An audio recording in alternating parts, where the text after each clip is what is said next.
যুব ও ক্রীড়া মন্ত্রণালয়ের দায়িত্ব নেয়ার পর ব্যস্ত সময় পার করছেন প্রতিমন্ত্রী আমিনুল হক। দেশের ক্রীড়া উন্নয়নে করছেন একের পর এক সভা।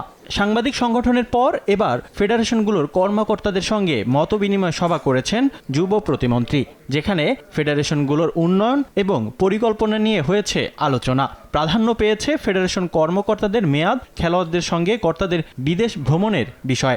এছাড়া ফেডারেশনগুলোকে গত 1 বছরের মূল্যায়ন রিপোর্ট দেওয়ার নির্দেশনা দিয়েছেন আমিনুল হক। কি সুযোগ সুবিধা প্রয়োজন ছিল, কি সুযোগ সুবিধার অভাব ছিল, সবকিছু মিলিয়ে আমরা গত 1 বছরের আমাদের প্রত্যেকটি ফেডারেশনের একটি মূল্যায়নের একটি রিপোর্ট আমি আগামী 7 দিনের ভিতরে পেশ করতে বলেছি এবং তারা আমাকে আশ্বস্ত করেছেন যে তারা আগামী 7 দিনের ভিতরে ইনশাআল্লাহ রিপোর্টটি পেশ করবেন।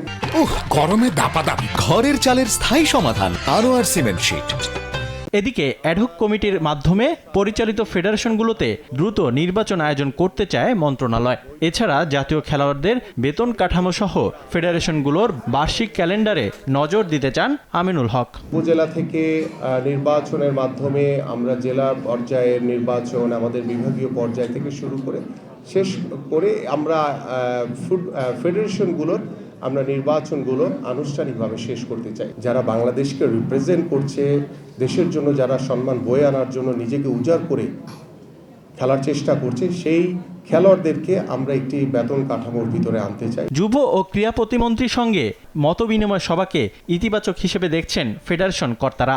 আমাদের অনেক মাঠ দরকার, যে মাঠগুলো হেল্প করবেন উনি, প্লাস ওই ক্রীড়া কার্যক্রমে ঢুকাবেন, কারিকুলামে কিছু স্পোর্টস।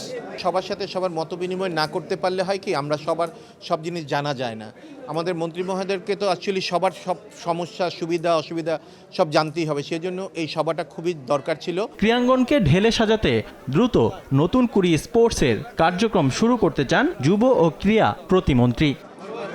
রিফাতুল ইসলাম মিরন, সময় সংবাদ, ঢাকা।